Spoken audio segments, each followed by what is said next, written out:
Hi, this is author Sonovia Alexander, and you're listening to Jerry-Royce-Live.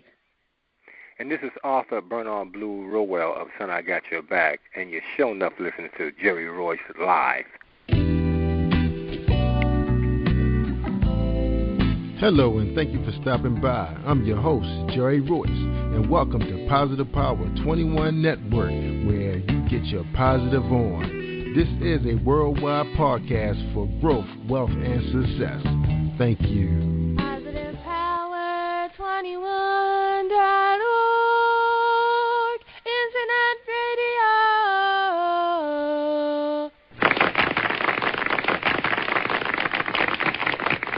Thank you, everybody, for joining us on Jerry Royce Live, and welcome to Positive Power 21.org. I am the voice of Jerry Royce, and when it's all positive, it's all power. That's Positive Power 21. And today's sponsors are REI Heritage Tours, Cambridge, Maryland, home of Harriet Tubman and the Underground Railroad. You can reach them at 1-800-522-TOUR. Again, that's 1-800-522-TOUR to set up a scenic driving tour with more than 30 sites related to freedom seekers in the 1800s. And again, for more information, dial 1-800-522-TOUR and get your reservations in order. Also, they have a big conference going on for Harriet Tubman Underground Railroad. They're celebrating her 150 years after her death, June 13th and 14th in Cambridge, Maryland. So again, call that number and set up your tour and your reservations for the conference. Also, we have Success Revolution Conference 2014 Business Expo given by Agnes Akatun. And you can reach her at www.agnesakatun.com. And you can Google Success Revolution Conference 2014, and that's at successrevolutionconference.com, and you can set up your reservations. It's only $5 for entry through the door. Exhibitors, you have to give a call and see if there's any more booths available. And we want to thank all of our previous guests that we had. We're going to talk about last week. We had E. Joyce Moore on the show, and we had Charlotte Riley Webb. And Charlotte actually was one of the illustrators on one of E. Joyce Moore's book. And you can check her out at charlotterileywebbs.com, and she's actually a commissioned artist. So check out her website. You see some of the most beautiful large pieces you've ever seen. So if you got one of those big massive houses and you need to cover those walls, check out charlotterileywebbs.com. That's like Charlotte the Web, okay? And don't forget about her agent, Joyce Moore. You can get her at mybooksmyvoice.yolante.com. I guess it's Yolante or Eulisite, my bad. That's my handwriting. So check that out and see if you can get her the commission to do some artwork for you. All right. Today we have two special people. They've been on the show before.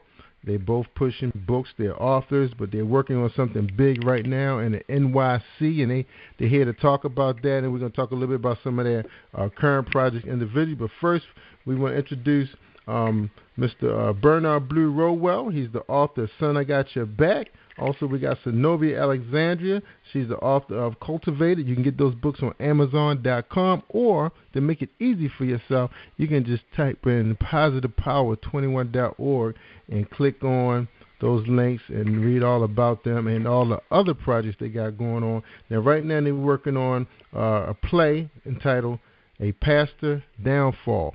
And welcome to the show, Mr. Blue and Sonovia. How you guys doing tonight? Hey, just fine, Jerry. How you doing? I'm doing great. Doing great. Glad to have you both on here. So tell us, Mr.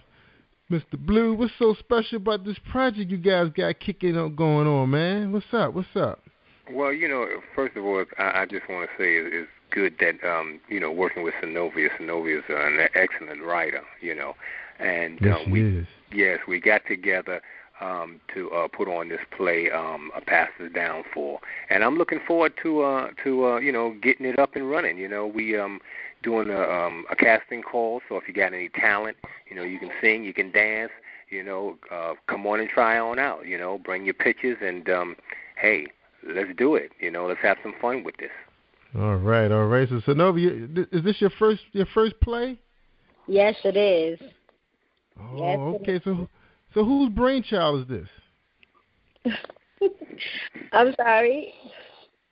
Whose That's- brainchild? Who thought of this thing? This play? Well, actually, I did. I actually wrote the play 3 years ago, Oh. and because I know Bernard that he's my friend, so of course I knew if I was going to do anything with anyone, it would be with him. So his brainstorming along with me, we coming together, and we're going to try to make this thing happen. Yeah. All right. Now, did this start out as a book, or it always was a play in your mind? No, it was a book. It was based on my first book that I wrote called My Blessing. It was a Christian written book. Oh, get out of here! So you do Christian books too, huh? You know, Mr. Blue. You know, I call her the writing machine because the last time I had on the show, I think she's working on like 5 or 7 books at one time, and just watching her on Facebook, I think she was releasing 2, 3, 4, and 5. So how many books? Now we're gonna get back to the play, but how many books have you released this month, the month of May? Well, I have another book that's about to drop before the month is out, so there'll be 2 this month. Trying to slow down a bit and try to finish up the projects that I have. So I already completed 7 books. So now I'm just going over them and editing them right now. Get out of here! Is that incredible, Mr. Blue, or what? Listen, she is fantastic, you know, and that's the thing about Sonovia, you know. Don't blink, because if you blink, we were just talking about it the other day. You know, if you blink, it's like, what? Another book? Wait a minute, I ain't finished this one here. You know what I mean? I just got to have that one. So, you know, you probably would never get a chance to finish all your books because they all so good. You know what I mean? And, you know, it's good working with her, you know. And doing the Pastor's Downfall, you know, I got to go back to church. They gonna get me. I got to go back to church. But you know, it's good work. It's good working with Sonovia, and I'm looking forward to doing this. And there's gonna be more where that come from. You know, we got material going on. You know, after Pastor's Downfall, we'll be working on Son, I Got Your Back to Play. You know. Oh. So yes. I mean, we're gonna be too busy here. So. That's right, Sonovia, the writing machine. Now, That's Sonovia, right. Okay, a Pastor Downfall. Tell us a little bit about the storyline and where did you cultivate that from? Tell us about it. Well, you already know that I am a Christian, and I see a lot of things going on in the church, like, well, not to say my church because this don't happen in my church, but, you know, in the Christian world, you know how people are always judging you and think that because you are a Christian, you're supposed to act, dress, talk, just be all Christian-minded like a saint. And not you're in a fleshly body, in a fleshly world. So you get tempted. Everybody gets tempted. So in the book, when I wrote My Blessing, I was trying to put out a story and trying to tell a story based on how people can lose themselves because of temptation. Now, it all depends on how strong you are. Are you going to continue to follow God and let God lead you in the right path, or did sin take over you so much that it makes you fall? So basically, a pastor's downfall is dealing with a pastor and his downfalls. Did he survive and come out on top, or did he fall and stay down? That sounds powerful. Absolutely, because you know, I mean, being in the church, I mean, because you know, I say because you up there and you're the pastor and you're preaching, don't mean that you don't have some force of your own. You know, it doesn't make you perfect. I mean, we all calling on the Lord for that faith, that help. You know what I mean? That guidance. You know what I mean? So, because we're not, you know, fortunately, we're not living in such a perfect world. You know, temptation is all around us, you know what I mean? And you got these different roads and these different paths that, you know, that looks, you know, good to walk down. And then when you walk down there, or it's like jumping the fence on the other side of the grass when you find out that it ain't so green, you know. So, you know, I mean, tough. It is, you know, and you know, it's reality. You know, it's reality. You know, that's the bottom line. It is. It's funny, you guys bring it, he's a man. And it's funny because I know in Baltimore we having a lot of problems. I know the church I was attending, I won't say the name of that church, but a lot of the saints were really fighting hard for what they heard happen in the church. And it's not like it was a rumor. It was the information was given by a person with very good credit in the church. Pretty much built it with his hands, just as much as anybody that was in the church. And then what he saw, and he prayed. He tried. And he knew. So he's like you say, he's a man, he's flesh. But it's like, what happens when people? And so I want you to answer this question. What happens when people, they look at the pastor as the closest thing that they can get to God and Jesus? Can you elaborate on that a little bit? You know what? And that's the problem. When you go to church, you're not going to worship man. You're going to hear a word from the man that's coming through from God. You understand? Right. People get this idea, and they had that every preacher is perfect. When they're not, they got to remember one thing. They weren't always saved. They did live a life of sin before they got the calling. And not everybody is really called. You got some that are fakes and phonies, and then you have some that are real men and women of God. It's just not men that are pastors. You have women that's out there that are pastors. You know what I'm saying? And people label them as, they label them as being close to God as you're going to get, but they're in a fleshly body. They're not God. They're not perfect. None of us all are. We all are striving to become perfect, but there's no person that's perfect but God himself. That's right. The only thing we can do is strive to be like Christ. So nobody shouldn't sit there and just go by man and just think that they're supposed to be labeled as saints. I mean, they are saints, but they all have their flaws. Everyone has their flaws. That's why the Bible says that you should read and research and get a knowledge of it on your own. That's right. And it's funny because people do, and Mr. Blue, people do interpret the Bible differently. Depends on how they were brought up. Like a lot of people was brought up in the Catholic Church. A lot of people religion, Muslims, and you pick up the Quran, you pick up the Bible, you feel like you're just the word of God. You those words are heavy on you. So you someone have fallen and fell or has been in darkness all your life. Sometimes you do kind of come out to this man and say, hey, this is the guy who's trying to save you. But then you kind of don't understand that he's going through his struggles too, because you don't know, like you said, Sonovia, you don't know where he came from. He, like you say, he's probably one of the biggest. Well, you can't say who the biggest sin on earth because all sins are weighed the same. But you figure if this guy was a drug dealer or he was this or that, and society say, okay, you paid your dues, but now you're giving back to the world because you're trying to save people. Then does that kind of exonerate him from like making more mistakes, Sonovia? I mean, people are gonna deceive you any kind of way they want to. People are always going to be judgmental, whether you're doing good or bad. I mean, I know preachers that were actually drug dealers, have killed people back in their days or whatever, and some might have gotten away with it. But when they turn over their lives, it seems like some people can't let go of the life they lived back when they were doing what they were doing. And now that they find themselves in God and not living that same life they were living before, some people can't accept it. That's true. People say, oh, well, remember just 5 years ago you were selling drugs with me, or remember we shot up a party. And it's all stereotype. Like people just going to be people. Yes. So this play is real dear to your heart. So what will we expect to see in this play, Mr. Blue? How should we come out feeling after we see a play like this? Well, you're gonna, some people are gonna identify with it.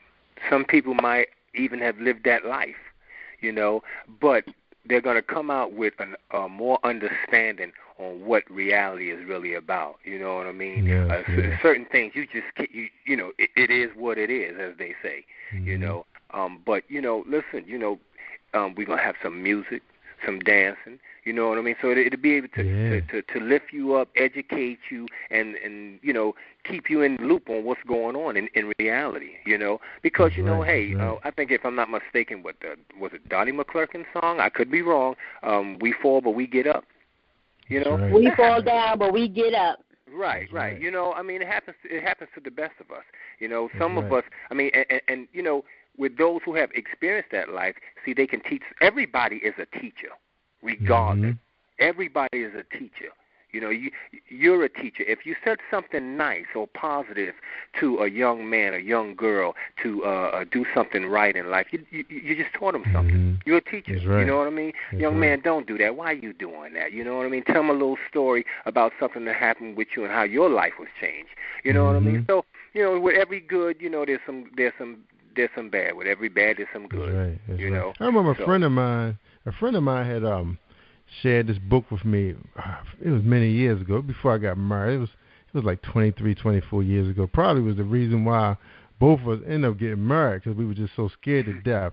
I can't remember the name of that book right now, To Save My Life, but it kind of remind you of that movie that guy, a young kid was in, where when they was on an airplane and then they woke up someplace different, and it's like this plane was just taken from the sky. It's kind of was one of those books. This woman was named, I remember the lady, the author, she was a pastor in Washington, D.C., and it was Mary Kay Baxter, and she wrote this book where these people was living in the belly of the devil, and it's like she described it like she was there, the heat, the flesh burn, and the screams. And then she said in this book, Jesus would come and visit these souls that weren't saved. It was like a scared straight book, and it was a really fast read. And I'm kind of feeling what Sonovia's saying, but at the same time, I remember a friend of mine said, man, of anybody that knows better on this planet, and I'm just playing devil's advocate, Sonovia, just mess with you.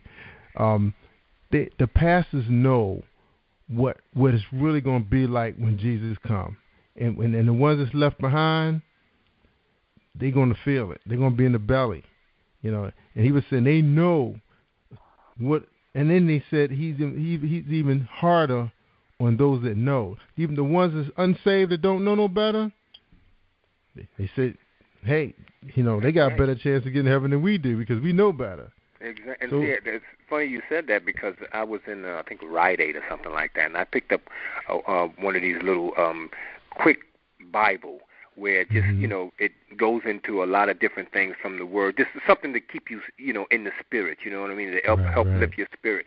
And it said that part. So it's funny that you said it, because it says that, we're sinning and we're gonna be forgiven and we're gonna be loved and stuff like that there. But for people like the pastor who know better, you know what I mean, they will get it. They will get it the worst because they know better. You know what I mean? They know better. So I read that a quick read, and it was on top of the fact that the book was uplifting, but it just stimulate thought.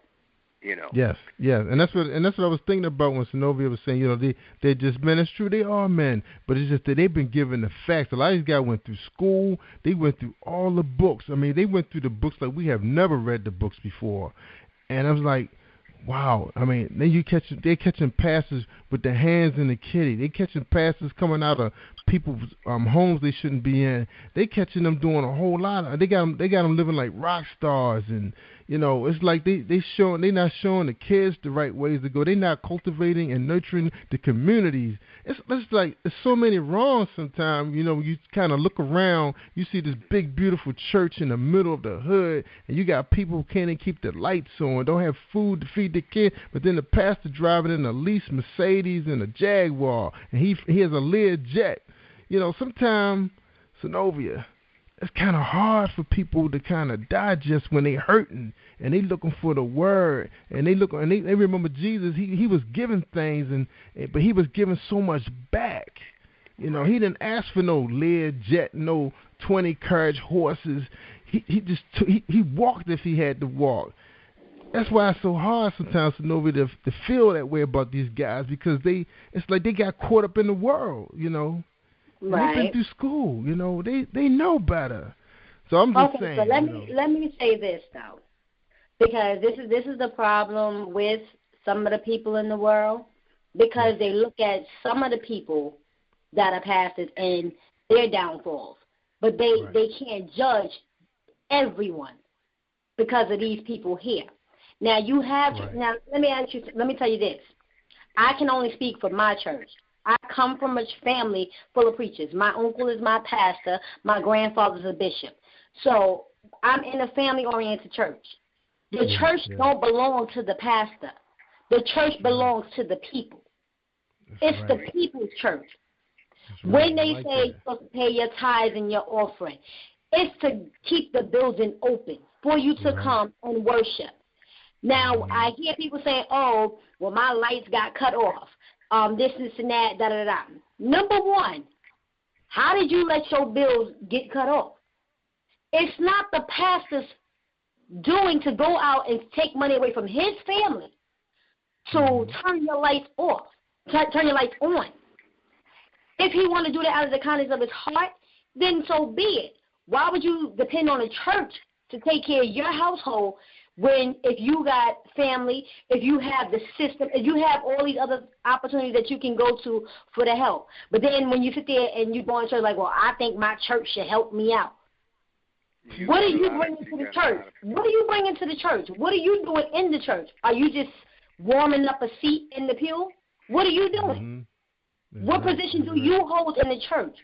Now, I know in my church, at the end of the year, for the tithes that we pay, we get a tax form. For every dime that we pay, it's accounted for, and we get it right back at the end of the year when we go file our taxes. Every church is supposed to have that, so you know that what you spent out throughout the year is coming back to you, just like with your job. And a lot of churches don't do that. Now, like I said, I can only speak for my family. The car that my uncle drive and the car that his wife drive, they paid for it because they both have jobs. The church didn't pay for that. That's right. I got you. The church did not pay for that. The building that that we are in is paid for. Who paid for it? My grandfather is 75 years old. He worked 2 jobs to pay for that building. It wasn't the church. The church didn't pay it. Half of them that come to church don't even pay a tithe and offering. That's right. So it wasn't the people that paid for that church. It was them. They worked to pay for that church, sacrificing some of their bills to make sure that the doors of the church were open for all people to come in and to worship in. So people get these things, when they see these big-time preachers and the lives that they live in, the gold that they're wearing and stuff like that, that's all fine and dandy. But don't judge their heart and their soul because of their outer appearance. That's right. Now, but some people do get confused. But people do get confused, though, for what they see because they just know where they stand. You know, they know where they are. But I'm just playing devil's advocate. But I know you're right. It's a lot of guys got good heart, and they work hard for the things they're getting, and those are gifts. Because like they said, when you be successful, as some of these pastors are, to me, money is just a reward for being successful. And a lot of those guys have done a lot for the community. They have scholarship funds for kids to do well in school. They have music programs. They have funds set aside for people who do need help. So you're right. It's a lot of churches that are doing good things, but like I said earlier, there's some that people are judging because they're on the outside looking on the inside. Right. And like you said, there's a part where you got that part that's hurting, and they do look at the pastor like, wow, he's driving this here Cadillac, and here I am, I'm hurting. But how do they know? But how do they know that that's coming from the church? But that's the judging part. But see, that's the judging part, and it comes from the fact that they're hurting. You know what I mean? Sometimes when you are so low in the gutter, your mind thinks these different things about why this one got. You know what I mean? Other words, going to the haves and the have-nots. You know? Right, but it's not the church that's hurting them. It's the people that's hurting them, not the church. That's right. The church is just a building. Exactly. Right. You know what I mean? That's right. Exactly. And so let's back up a little bit about exactly what happened to you. Remember, you was blessed. I mean, you're a hard worker. I mean, I don't know too many authors that's writing like you right now. And then you were blessed. You were given a gift. And look what happened on Facebook. They just started judging. They was going bananas. Remember, you had to go out there and lay some people out.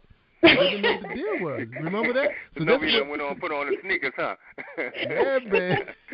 She's putting on the knuckle sandwiches, man. She's ready. But just look at that. I mean, you know what you put into what you're doing. I mean, I know because I talk to you and text you, but we know you up at night writing around the clock while your family's sleeping, and you was rewarded, and you were so happy. And what happened? People just tried to bomb on your parade, didn't they? Right. Yeah, I mean, and that bothered me. I knew I shouldn't have because I don't have nothing to prove to anybody. But it became a problem to me when the people that were closest to me were the ones doing the talking. And I had to let it be known.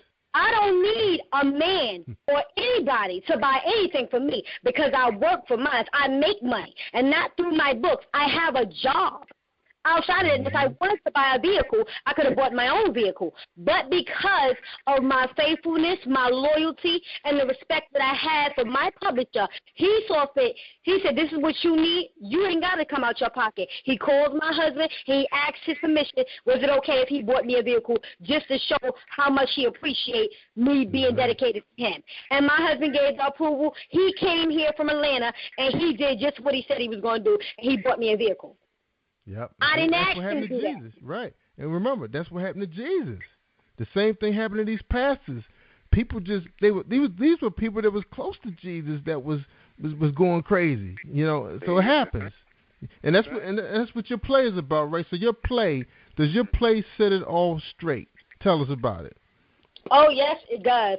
Actually, okay, the pastor was actually, his wife was barren. She couldn't have children. Mm-hmm. This is what the doctors told her. And she, was trying, but she knew she couldn't do it. But she never gave up her faith in God that he had the last say-so. And if he said it will be, it shall be. And she kept that faith. The husband, on the other hand, all he was worried about was having an heir. He wanted an heir. So he was having numerous amount of affairs on his wife. Even though he was a pastor, that mindset of him wanting a child took over him in the sinful ways and caused him to have an affair with his secretary and his wife's sister. The sister wound up getting pregnant and having his heir.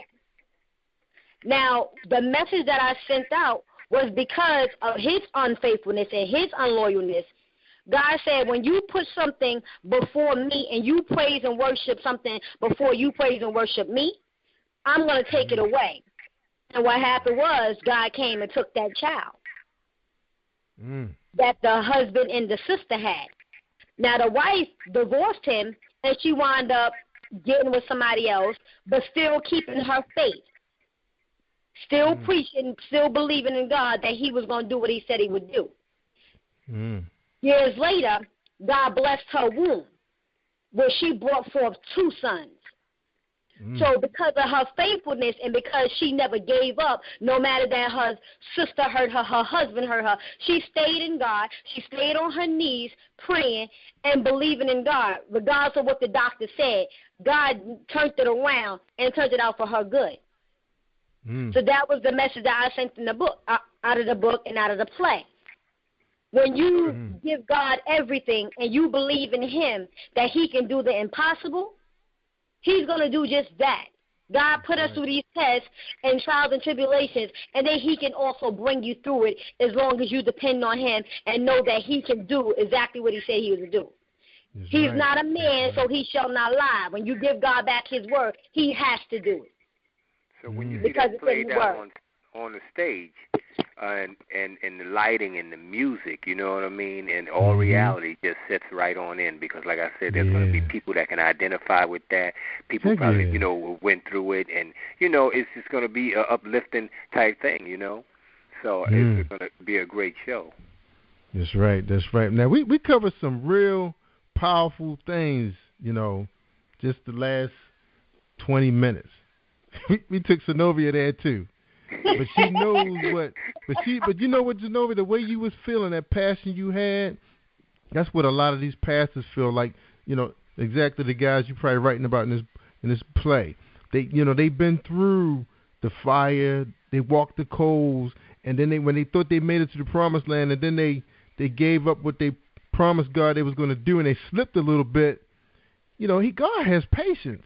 He knew he knew these guys were going to come back. But then you talking about man, they're going to be the ones that's going to be judging and don't have no power over nothing, right? Right. So you made a good point, Sonovia, powerful point. It's just man thinking that way. It's between you and God what you're going through. He knows because right now we got to understand that when the devil when he was an angel and he came here and he decided that he wanted everything that God had created us for, then that's when the problem came. Because it's a lot of men and women think the same way, and they've seen miracles. We hear about them, we read them about them, and we see plays about them. But yet, what happens? They still slip. They still pass judgment. They still ridicule. They still scold people. They still everything. They steal from people. The devil is busy. That's right. The devil is busy. He stay busy. Stay busy. So that's why you got to be very, very careful. There's so much. Saying like back in the days how we was raised and stuff like that. There, Mama used to always say, "Don't question God." That's right. But when you get into it, you know what I mean. And that was the Southern way. But as I got older, I like. Why I can't question him. If I call him my Heavenly Father and I don't know, should I ask someone on the street? You know what I mean? Or should I, God, Father, Jesus, what's going on? Can you tell me what's happening here? You know what I mean? So why not question, why is this happening? That's why we say, send me a sign. Dear Lord, send me a sign. That's right. So, it's a beautiful thing.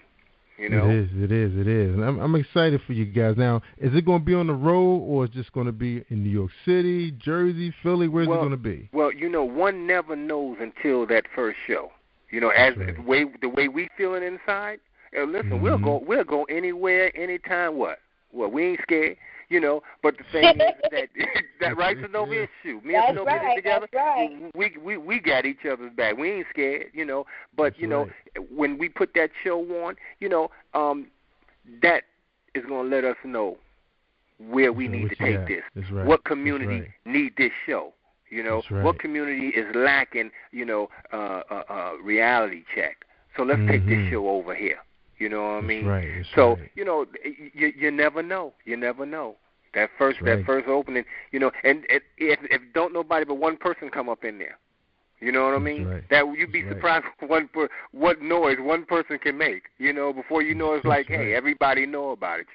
But that's just a joke. But the bottom line is, hey, wherever we need to go, that's where we're gonna go. That's right. Amen. You never stop promoting until it starts to die down while you're working on something new, and then you bring in something new. Because if they like the first one, they'll like the second one. Heck yeah. Now, with so much technology here, so much affordable, high production cameras, you can get them for less than $500. Software is provided, internet. You got people who are going to school can edit their butts up. Any chance that we could see a project like this hit the internet? Why not? Why not? The idea is try to reach every technology that's going on. Any new technology that we can use and we can fit in there, why not put it in there? That's right. So that's right. Hey, anything is possible. So we're working with anything that come our way. That's right. That's how some of these things hit the silver screen. Somebody sat in there with a camera and filmed it and showed it to somebody. You never know. I mean, it's going to be filmed while it's being done on stage. So there you have a DVD. If you didn't get a chance to see the show and you want to buy a DVD, the DVD will be available. It's going to be an iTunes download, right? Hey, iTunes, YouTube, and anybody else tube. Bathtub, tub, whatever, you know what I mean? Right, any tube, what's going on, you know what I mean? Tube, tub, I don't care. If you don't know about it and you want to know about it, we'll bring it to you, That's right, 'cause I want to see it. I want to see it, Sonovia. I want to see this passion behind this writing machine. Woo, I'm excited for you. Woo. Thank you. Wow. Now, Sonovia, I know you can't call it anything but a gift, because I was listening to your show. I think it was on Classy show, and you were saying you don't really write a whole lot there. You don't do an outline. You kind of like a Jay-Z. comes to you, bam, it just flows. You can go from one story to the next. I think I heard him and Eminem say the same thing. They only have to finish to start another one and then get back to it. I think I even heard Weezy say the same thing before. This is a serious talent you've been blessed with. Serious talent. That's for sure. Anytime you can blink and a new book is out, it got to be a talent. Nothing more or less than a talent. You know what I mean? I just want to know, what does it feel like to possess this talent? You push yourself in the morning. It's awesome. I mean, every time I sit down at my computer to write, I become the characters. It's like I'm in a totally different world. Sometimes I go to sleep dreaming about the characters as if it's me and it's my life. Don't let me write something about somebody being rich, because I'm waking up thinking I got a whole bunch of money. I feel you. And then reality sinks in. I'm like, oh, okay, it was just a dream. Oh, it was just a book. But it's an amazing feeling. I mean, I've been doing it for so long, and it's awesome that I can finally live out the dream that I always believed that I can have. Like, I didn't think that I would get this far, but my faith, my belief in God, nothing is impossible. That's right. That's right. And this is just the beginning. It is. And I was going to say, it's just the beginning. I mean, you guys just formed this partnership now. Now I had Blue on my show a couple weeks ago. Unfortunately, the powers of the be, we couldn't get it recorded, but it was an outstanding show. People were talking about it on the internet. I was getting emails and texts. Don't feel bad. You don't have control, but it was a brilliant live show. Right. Any chance of Mr. Blue, his book, Son, I Got Your Back? It was the way you talked about the story, because I was talking to your buddy Gerald about it. I said, man, that sounds like a screenplay. A music play, whatever they call them these days. Any chance of Sonovia getting her hands on that? Why not? Listen, Sonovia is always welcome to do anything that I'm doing, and the doors is always open. It's good working with Sonovia, and I'm looking for us doing the Pass It Down for, and behind that working on Son, I Got Your Back, which will be a play/film. Because one of the reasons for the film is to put you, not only are you going to enjoy the play of Son, I Got Your Back on stage, but then when you see the film where the lights go down and the film come up to continue to tell the story, that in the film puts you in that location. You know what I mean? It helps build up that whole curiosity in your head, like, wow, it's taking place over here? Exactly, So as opposed to, sometimes when you on stage and you got your stage dressed up and everything like that there, that's all good. It's all good. But then when you take them to the actual location, so you're giving them like two for the price of one. You're giving them that live play on stage, and where it continue to tell the stories, where they will stop at that one cue, and then the lights will go down, and then the film will come up, telling the continued, telling the rest of that story. And then where it will stop there, and the lights will come back, and they will already be positioned on stage to continue to tell the rest of the story. That's right. So yes, absolutely. That's powerful. All right, now I really appreciate you guys coming on the show tonight. And before we go, I want Sonovia to go ahead and tell us what she's working on right now. We still have 2 minutes left, so go ahead and tell us what you're working on right now, Sonovia. I'm working on a new series called A Brownsville Tale. I just sent in Lustful Sins Part 2. My first horror just came out a few days ago, Cultivated. So I'm working on some other things, too. You know me, I don't stop. That's right. She don't stop. Let's work. And she's on Amazon.com. And before you go, Blue, tell us what you're working on besides Pass the Downfall. Well, I'm working on another side of me, which is about a young lady by the name of Desiree Brisbane. She's a young lady who have a big, background, a good resume. She got money, but, she kind of lost her way and think that it was all about her, And until you walk into somebody else's shoes is where you understand that, no one is above you or beneath you, So she had to be brought down a couple of notches to understand that how, people really live and, she's living a reality. But it's a good show, and on top of that, Son, I Got Your Back too. And basically, the pastor's downfall, and a lot of things. Me and Sonovia are going to be doing a lot of things. That's right. So when you guys think it'll be ready to go and everybody can start buying tickets? Well, what we're doing now, me and Sonovia, we got a meeting Saturday. Me and Sonovia are meeting at IHOP. I hope we, with the good food, we might be doing more eating than work. No, but but we'll be meeting Saturday, and we'll come out with the dates in terms of the casting call. So if you got pictures, anybody want to come on down, we'll give you the information and location. We'll keep up with you, Jerry, as well, because we need you to let people know the time, the date, and the place on where we're holding the casting call, so that we can bring pastors down for the life. That's right. Just send me the information through the instant message, and I'll make sure everybody will hear the delivery rate on positivepower21.org. And so, it's funny, listening to how passionate you were, protecting these pastors. It sounds like the place should be called Pastor I Got Your Back. Combine them together, right? Would she sound like an attorney of law when she was defending those pastors? Because everybody is got a little sin in them. No one's perfect, only Jesus, right? That's right, Sonovia? Is that what you was trying to tell us?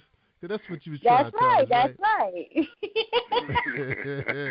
Amen. That was a powerful message you delivered. And of course, I was playing devil advocate for those who believe that the pastor should be walking the straight and narrow road because people are following him. And like you said, he's just a man. He's just here to deliver the message. All right, everybody. I appreciate you guys.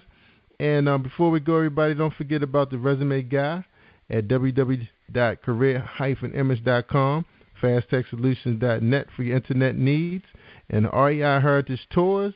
And don't forget about Success Revolution Conference 2014 Business Expo in Columbia, Maryland, right outside of Baltimore. And and one other person, don't forget about CDs. Lori Williams, jazz vocalist, beautiful, beautiful voice.